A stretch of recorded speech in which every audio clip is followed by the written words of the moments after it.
Hello and welcome to the Fertility Podcast. I'm Natalie, your host, and this podcast is going out mid-July 2019. I'm recording this intro Sunday evening because I've been watching the tennis, sat outside watching the men's finals, Federer, Djokovic. If you've not watched it, spoiler, because I want to talk about it, don't listen. I'm not going to talk about it in great detail, just loved it. And on the Saturday, watched Selena and Simona. Love a bit of tennis. I've never been to Wimbledon. If you have been to Wimbledon, I'm slightly envious. Every year I'm like, I'm going to join a tennis club. I'm going to go to Wimbledon. I am on a mission to start playing tennis again this summer. I used to play at school. Anyhow, it's a bit of a crazy time for me with this podcast, and I want to make sure that the content keeps rolling. So you'll know if you've been listening to the podcast for the last couple of weeks that I've started doing this show on UK Health Radio. So I'm sharing the content here on the podcast that I'm recording for that radio show. It's me and Kate Davies, who's an amazing lady. She's a fertility nurse and she's a consultant and a coach. She works with women on a daily basis, helping them get pregnant, deal with fertility issues. She teaches fertility education, and she's just an all-round ace person to be able to chat to about this stuff. And it's something that I've been thinking about for a while. If you have just started listening to the podcast, it's been me up until now. I'm like over 200 episodes in, me talking to experts as well as you, the brilliant you that shares your story. And I wanted to mix things up a bit. So Kate and I are recording together when we can. So we're not always in the same place. Sometimes we are. I'd love it if we could be in the same place, but we live in different parts of the country. And life is such that at the moment we're not able to get together in person as often as we'd like. You're going to hear a conversation that we had with Professor Luciano Nardo, who is based in the Reproductive Health Group. It's a clinic up in the north. And we wanted to talk to Professor Luciano about unexplained infertility, which he refers to as sub-fertility, because it's still a question that people ask about. It's still a term that people seem to get given, even though, as you'll hear him explain, shouldn't really be used. And then what you're going to hear is a reference back to a previous podcast episode that I made with Dr. Jane Stewart, also talking about this sub-fertility or unexplained fertility label. And you can hear the full episode that I had with Jane, because I've got a massive archive of podcasts if this is your first time. So be sure to have a look around. I've got a search box at thefertilitypodcast.com where you can put a term if you're trying to find out more about a certain thing, or if you're listening via your favourite podcast app, have a delve around. I'm not quite sure what search tool you might have, but there's lots of different conversations that I've had, and I'd really like to know what you think. So do follow me and let me know. I'm at FertilityPoddy on Twitter and Insta, or the Fertility Podcast on Facebook. Just drop me a line. You can email Natalie at thefertilitypodcast.com to just let me know that this is cool, that it's me chatting with Kate, slightly different format to the norm, because I've only been doing it a couple of weeks, and I want to make sure that you're happy with it, because if you're not for any reason, then I'll rethink what I'm doing. But at the moment, me putting this show out to you on the podcast feed and on UK Health Radio means even more people get to hear this and talk about this stuff, and we're shining the light as we want to be on this tricky topic.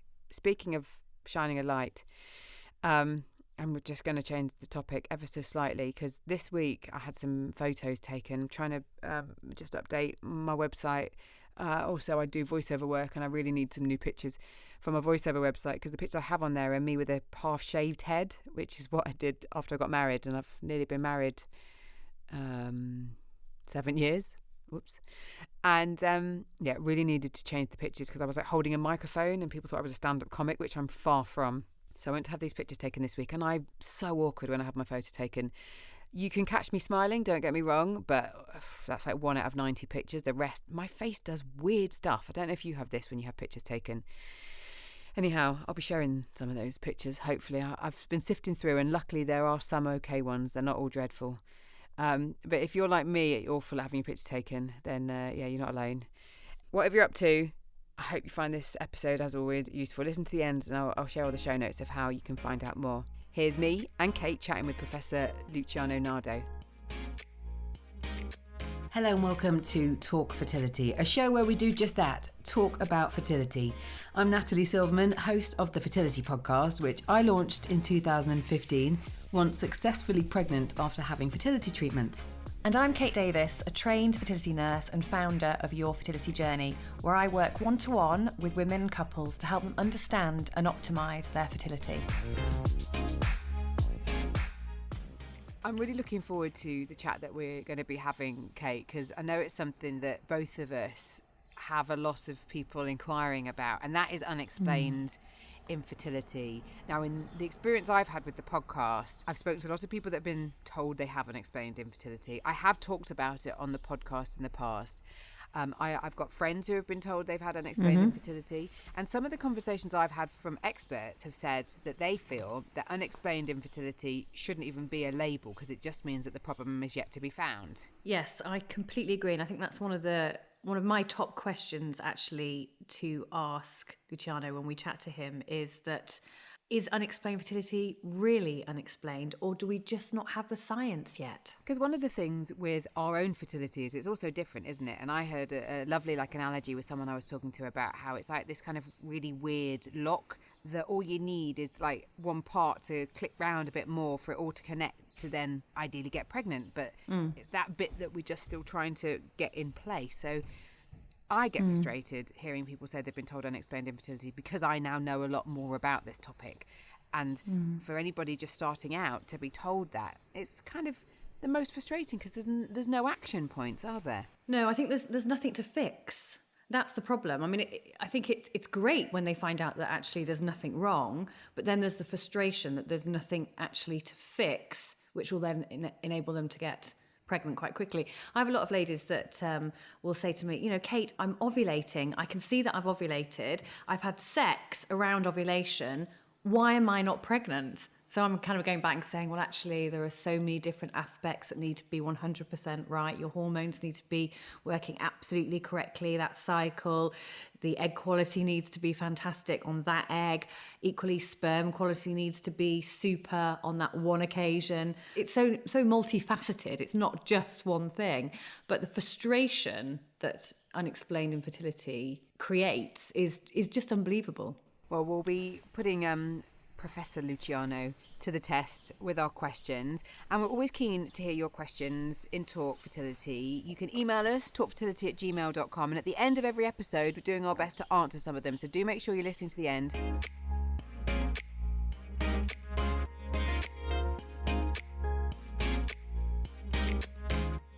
So we're now going to welcome Professor Luciano Nardo to the show. He's the Clinical Director at the Reproductive Health Group to talk about unexplained infertility. Welcome, Luciano. Hi, good afternoon. Thank you for having me. And Kate and I have just been chatting about the kind of frustration that we talk to people when they are told that the issue is unexplained infertility, and we're going to talk a lot more about it. But as a starter, can you explain what unexplained infertility is? If somebody's listening and they've been to see a consultant and that's what they've been told, can you give us a bit more of a background answer to if they've not had the guts to say, what do you mean, when they're sat in front of you? How do you explain it? Well, unexplained sub-fertility is when no cause of sub-fertility has been found. Clearly, investigations have to be carried out in the first instance to identify a possible cause of fertility problems. And unexplained doesn't really stand when the patient comes for the first time to the clinic and say, we are fit and healthy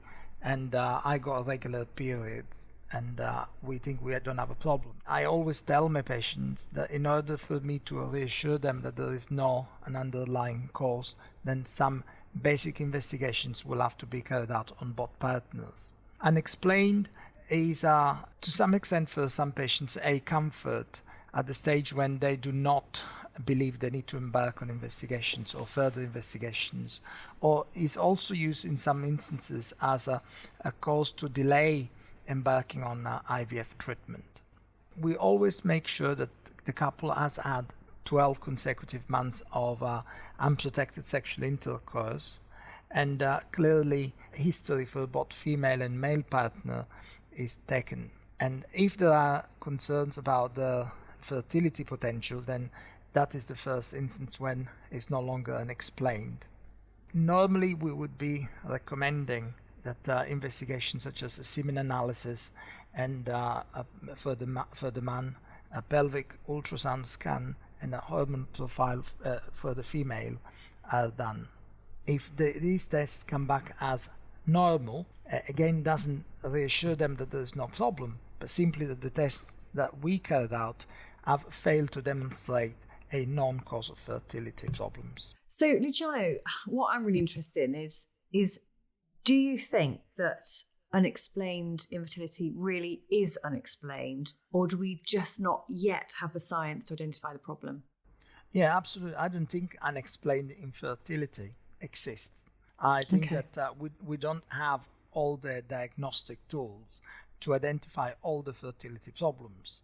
And the percentage of couples that I see in my clinic today, in 2019, with a possible unexplained subfertility is significantly smaller than the percentage of couples I used to see 10 years ago and 15 years ago, simply because the technology, the clinical tools and the laboratory tools have enabled me and professionals like me sitting in clinics to identify some causes of subfertility that were not at the time a non-problem, and they're no longer accepted as being unexplained.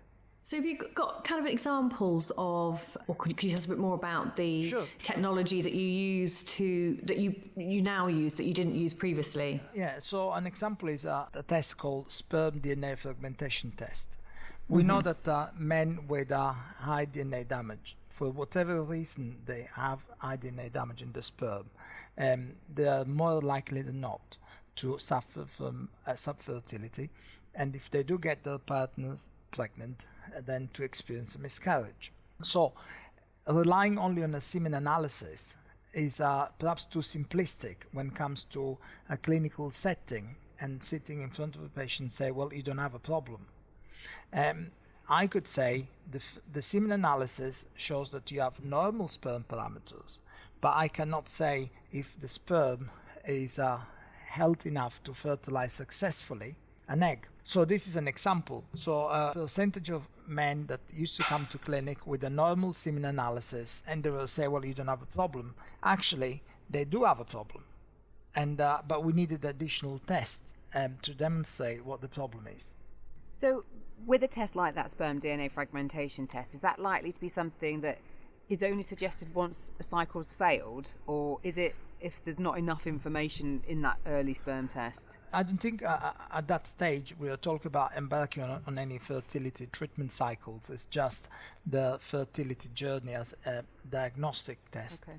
So we normally would recommend men that embark on a fertility journey as coming to the clinic and not being able to conceive with their partners for 12 consecutive months, not just to have a semen analysis, but we combine the semen analysis with the sperm DNA fragmentation test, so to gain more information about sperm parameters, but also the sperm potential. And in your clinic, how many couples with a diagnosis of unexplained infertility will go on to conceive either naturally or with IVF, would you say? Well, there are two different, obviously, approaches. So we know about 20-25% of couples with unknown factors of subfertility, they end up conceiving naturally. So that is about one in 4, 1 in 5 will conceive naturally. But we also know that 50% of couples with unexplained subfertility will conceive via means of IVF. Now, that doesn't mean that everyone having unexplained subfertility will need IVF, because sometimes it's a matter of time, it's a numbers game. But there are issues associated with the sperm or the eggs that can be overcome by IVF, and I'm afraid they're not found to be a problem until they embark on IVF. So for that specific reason, I always advise my patient saying that IVF treatment is not really a treatment, because you cannot expect an outcome.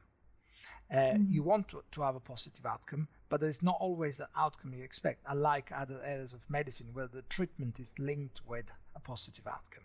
But for IVF itself is a therapeutic approach to shorten the time to pregnancy.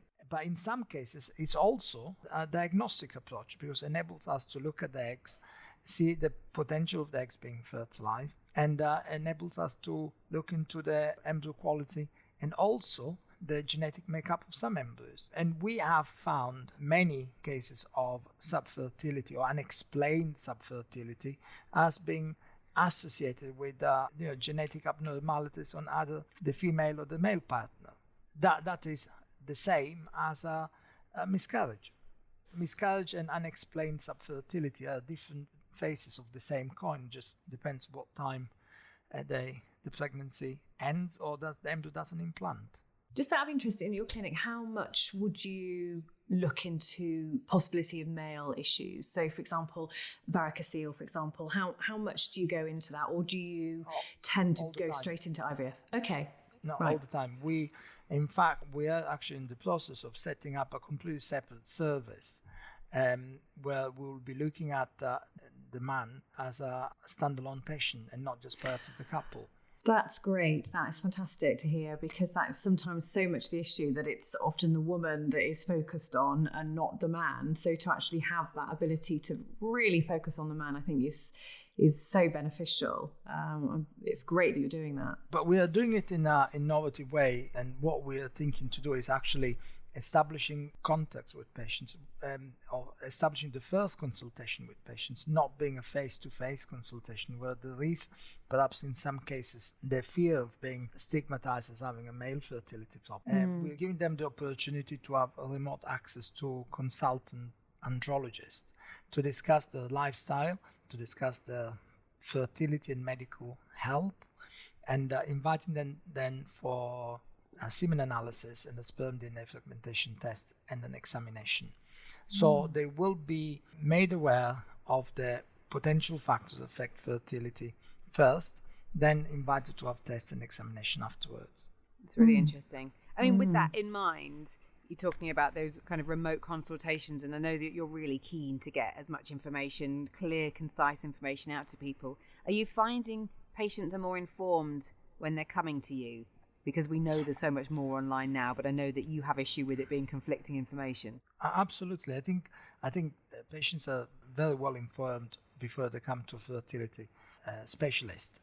And sometimes patients are aware of potential underlying problems, but they perhaps are directed towards IVF or other techniques before looking into the underlying problem.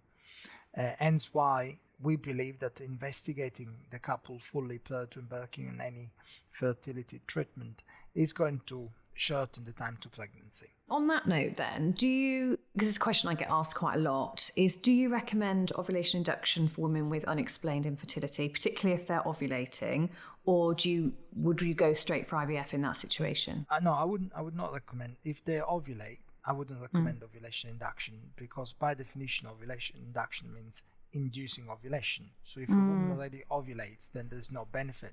In fact, there are more risks with ovulation induction. So for instance, women taking Clomid, they have an increased risk of multiple pregnancy. Clomid is an anti-estrogen, so will reduce the thickness of the endometrium. And there have been studies in the literature.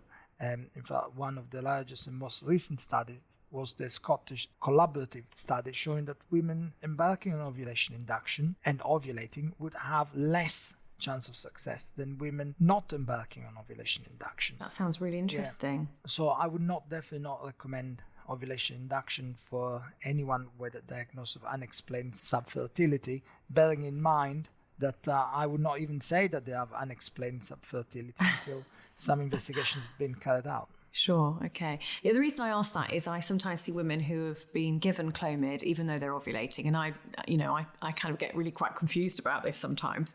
And they're often told that taking Clomid, for example, can produce a better quality ovulation. No, I don't think so, no. Okay.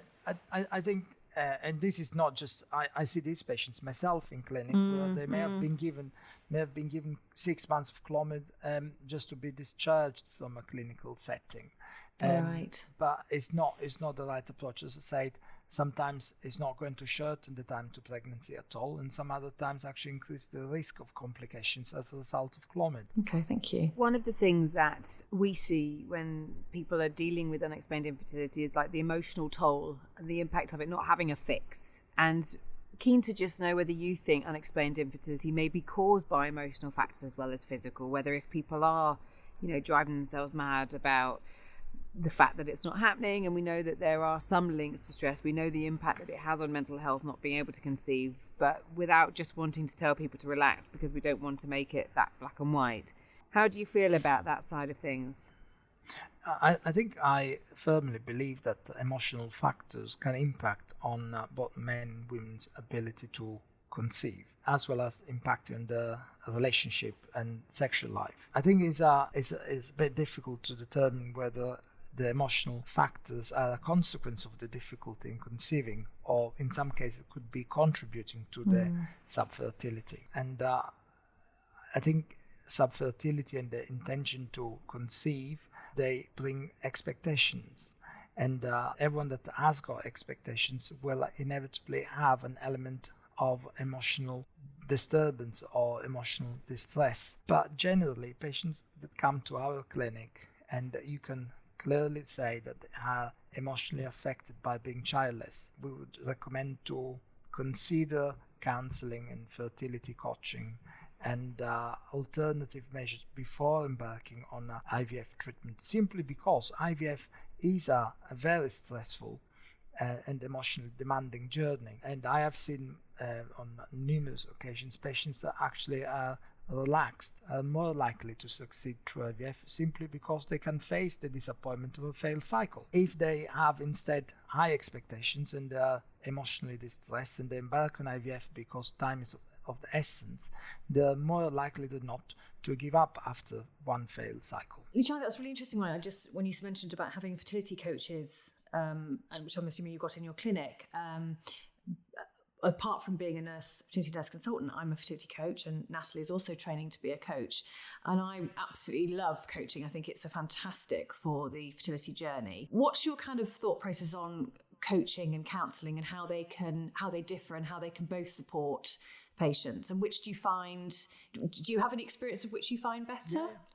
Yeah, so the two, I think the counselling is normally recommended when patients need some support as a result of a failure. Okay. I think fertility coaching, or generally life coaching, is to build confidence, to help human beings to be positive, not just to make them a reason why something has failed. And hence why in clinic we recommend fertility coaching at the very beginning of the journey, and counselling as a way to support the emotional well-being. Well, that's great to hear, because I think it's quite unusual for clinics to offer both. And as we know, counselling can be quite, limited because of resources within clinics. So yeah, to be able to offer both, and as Natalie said, to be able to offer coaching that early. How many sessions of coaching or counselling would your patients get within the clinic?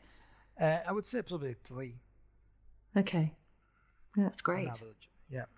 And when it comes to that label of unexplained infertility, do you think that we're too quick? Obviously, you've just described how you operate in your clinic, but as an industry as a whole, do you think that there's too much haste in giving this sub-fertile, however we want to call it, label to people? And what advice would you give to people who might be listening who have that label and are trying to navigate their way through it? Yeah, I think generalists, we are very quick in stigmatizing, or as you say, labeling patients with fertility problems, simply because this area of medicine is a choice. It's not really essential medicine. You wouldn't be labeling, or in most cases you wouldn't be labeling somebody having a disease unless you've carried out all the investigations and made a firm diagnosis of that person having a problem. So yes, indeed, we are very quick in labeling somebody with sub-fertility, or saying actually it's unexplained, perhaps without having carried out all the investigations, or indeed finding one problem, believing that IVF will overcome it, because we know that in some cases might be multifactorial. So as a principle, I will never say to my patient population, this is the only problem you got. I will never say to my patient population, IVF is the only treatment that will lead to a successful outcome. And I will try to, that is where I think fertility coaching helps as well, because it helps them to understand the balance between their own fertility potential and what fertility treatment such as IVF can add to it. So generally, we are very quick in labeling patients with sub-fertility, and we are even quicker in recommending IVF treatment. Yes. What do you mean when you said about it being a choice, Luciano? Were you talking about the treatment? No, I think the whole fertility journey is a choice. Women and men choose to have a family, and like others choose not to have a family. Right. So they don't really have to embark on fertility treatment because they've only identified a problem. They may embark on fertility treatment because, yes, they want to have a family, but in most cases, we should really explore all the possible causes of sub-fertility. And I'll just make reference to something actually I see weekly in my clinic. Most same-sex lesbian couples attending to clinic, they go either for donor insemination or straight onto IVF using donor sperm. Now, there is a potential for this patient population to have underlying problems, and it cannot be said, well, IVF is the only option or donor insemination is the only option and will lead to a successful outcome simply because they haven't got an heterosexual partner, as they would have the same increased risk of or incidence of fertility problems as any other woman. Simply they've not been exposed to the chances of pregnancy.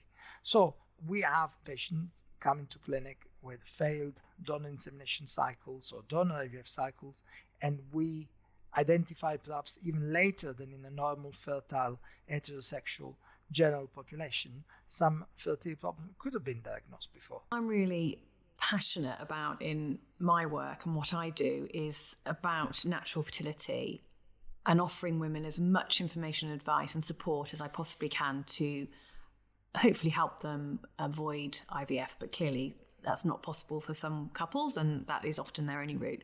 But do you think we should offer couples with unexplained infertility expectant management to include more support and advice on achieving pregnancy naturally, particularly around lifestyle and identifying, for example, the fertile time? I don't know how much time you spend in clinic with your patients or your staff do on those aspects. Yeah, I absolutely agree. I think it's very useful if any fertility clinic would have a panel of nutritionists or life coaches and counselors and non-IVF specialists. In that case, I'm sure that women will receive more adequate and prompt advice on how to achieve a healthy pregnancy naturally. In our clinic, we do have nutritionists as well as life and fertility coaches and counselors. And patients are advised to seek advice by a nutritionist as well as a life coach before embarking on IVF treatment, especially if they're young, they have had all the basic investigations and everything has come back as normal. And I think they need to have some reassurance about their own fertility potential. So in that specific case, I do believe that there is a benefit. Of course, nothing is black and white in medicine. So the time to offer nutrition advice or life coaching to a lady in her late 30s probably is not the same as offering the lifestyle advice and fertility coach to somebody who's in the late 20s or early 30s. So we have to bear in mind also what are the reasons and underlying factors why they've not been able to conceive. Okay, that sounds great. It sounds fantastic that you're offering this. I just want to pick up, Luciano, if I may, on the really interesting point you made with regards to the same-sex couples, especially when you were saying about women coming through if it is donor insemination. And I guess what we're trying to get across is that education about your fertility and the issues that could be affecting it that could then create problems. And is that information out there, do you think, when it comes to if you're in a lesbian relationship, to think about your own fertility? Or is it just if you want to have a baby, you go to a clinic? There's not that you need to think about these things first enough. Yeah, I think perhaps like male fertility, we as a society have not really been spending much time on educating some fertile patient populations. And I think amongst those we have got the same-sex lesbian couples, and more information could be made available to other members of the public and healthcare professionals, so to help same-sex and lesbian couples to receive adequate information about the future fertility potential. We see often patients coming in a same-sex relationship and requesting a specific treatment simply because they don't know of an alternative. We see couples coming and having that idea already in their mind that one of the two partners is definitely going to be the egg donor because they don't understand the impact of age, or in some cases the importance of investigating the ovarian reserve before they make that informed decision. And I see that in my practice, same-sex lesbian couples coming to clinic and say, well, yes, she's going to be the one actually using her eggs, but it may be she's not adequate. Maybe she's older. Maybe her ovarian reserve is not good. Maybe that she has got an underlying genetic problem. So why don't you understand what are the factors that ultimately are going to impact on your chance of success before you make that decision? And I think the reason why some women, they don't understand is because there's not much information out there, and they believe that the only reason why they need to come to a fertility clinic is to have donor insemination or donor IVF. A really important point to get across. Just finally, Luciano, because we are focusing on the unexplained infertility point, if a couple are coming to you with that diagnosis, maybe they've had a failed cycle, and they're asking about add-ons, they're asking about treatment add-ons, which we know is a contentious issue.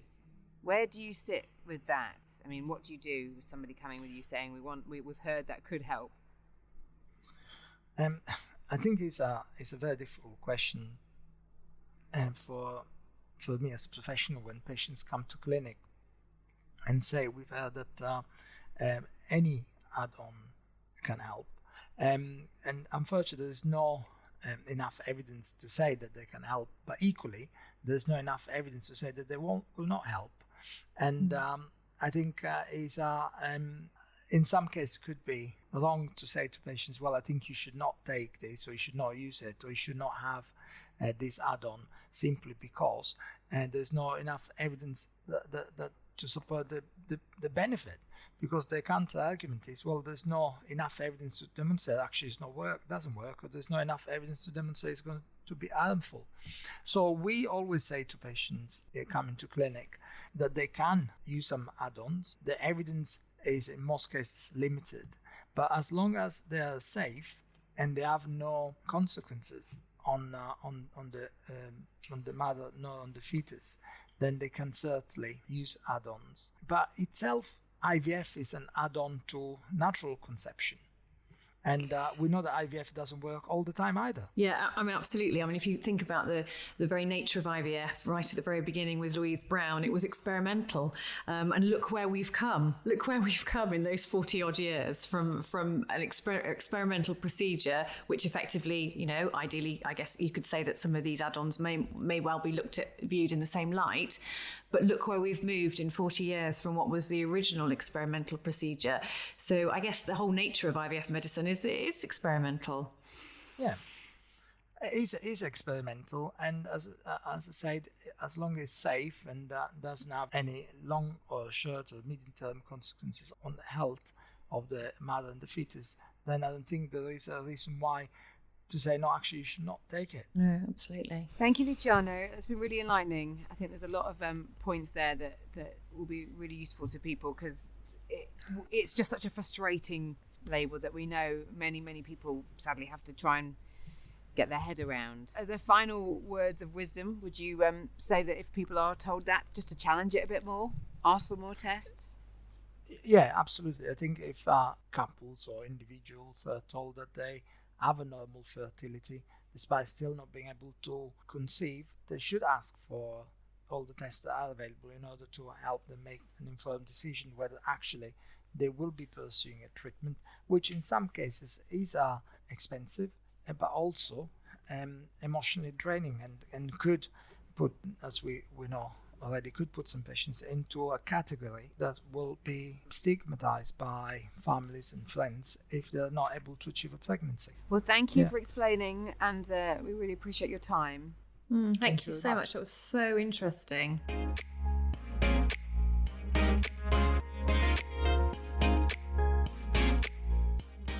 That was an interesting conversation with Luciano, wasn't it? It was fab. It was so so good to understand. We were saying.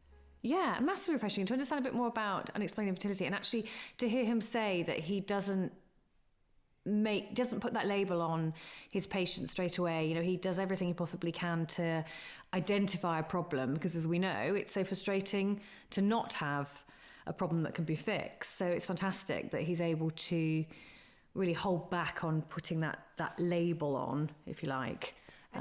If you also haven't heard the episode that we did the week before we spoke to Luciano, which was about a film called Only You, we were speaking to the director Harry. There was a brilliant example of a couple being rushed into fertility treatment, and that's exactly what we were kind of hoping that would come out of, I suppose, that conversation with Luciano, that because Unexplained, you don't want to just be fast-tracked into fertility treatment. You want to understand what's going on and have every chance possible to conceive naturally, don't you?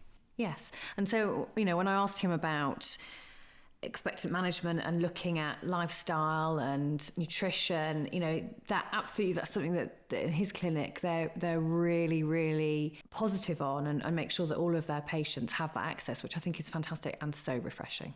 Definitely.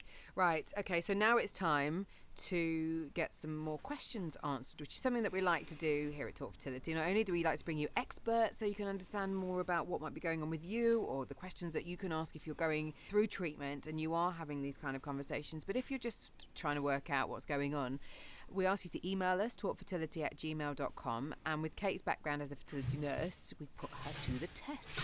So we've got a couple more questions. Yeah, so we've had one here on about vitamin D, and it's a really interesting one because this lady is asking that, well, it turns out that she's got quite low vitamin D levels, but she feels healthier now than she's ever been before, and kind of wants to know how important vitamin D is for fertility. So the Department of Health recommend that all women, or in fact all adults in the UK, should be taking vitamin D supplements, and that's because we just don't have enough sunshine. Yeah, just always. So even if you're not trying to conceive, particularly as well, children and the elderly need to be on it because their levels can be quite low. But yeah, all adults, that's what they recommend, and for pregnant women. So clearly, if you're trying to conceive, it's really important you take vitamin D, and there is some research to suggest that vitamin D, or good levels of vitamin D, have almost, if you like, fertility boosting properties. So they do play an important role in fertility. Right now, we've been really lucky. We've had a few days of nice sunshine, so getting outside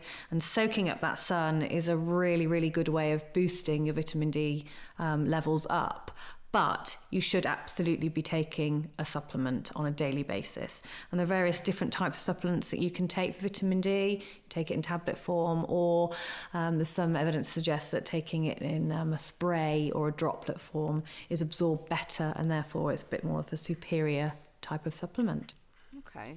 So another question we've had is on AMH. So AMH is the test, anti-Mullerian hormone test, that is used for women who to check their ovarian reserve. And lady's had a test. She says here that she had her bloods back and that it was 14.4.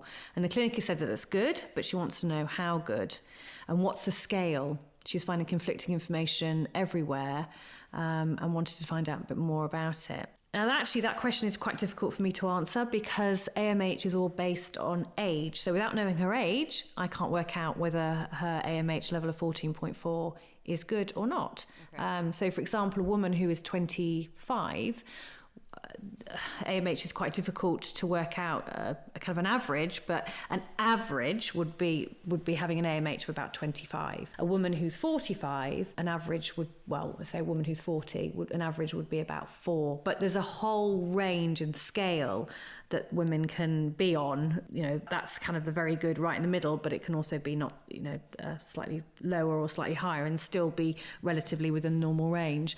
So unfortunately, sorry, but I can't answer that question. But if you give us a bit more information on how old you are, then I will happily answer it for you. Okay. So when you are getting in touch with questions, you don't have to give us your name, they can be anonymous, but do give us as much information as possible, age, how long maybe you've been trying, so that we can try and answer as you just heard. It's not often that Kate struggles to answer a question, so we wouldn't want that to be a regular occurrence. No. Okay, well, look, Thank you for your time with our show this week. We love hearing from you, so please do get in touch. You can follow me on my socials at Fertility Poddy. That's what I am on Insta and on Twitter. Or you can follow me at Your Fertility Journey on Instagram and the same on Facebook. And we are going to be having more fascinating chats. Coming up, we're going to be talking about childlessness, which sadly is, again, a conversation that needs to happen more and needs to be less stigmatised. If you have been going through treatment and been trying to conceive and have had to accept that maybe your hopes aren't going to come into fruition and want to get your head around that plan B, then we've got some brilliant conversations happening about where the support is and how you can still find joy and still have an amazing life, even if it hasn't turned out quite how you'd hoped. The show notes for this episode are the fertilitypodcast.com sub-fertility. There I'll put Professor Nardo's details as well as Dr. Jane Stewart's information as well, and how you can follow Kate, or my details, and always feel free to email any feedback to Natalie at thefertilitypodcast.com. I know a lot of you use the contact forms, which I do get, and if I don't reply to you, please don't think I'm really rude. It's just time. I'm trying to get to a place where I can get back to you better. So don't please think... I'm kind of better at getting back to you on Instagram, to be honest. Thank you for your ongoing support and engagement in all the different places that we can get in touch with each other. It's brilliant, isn't it? And until the next time.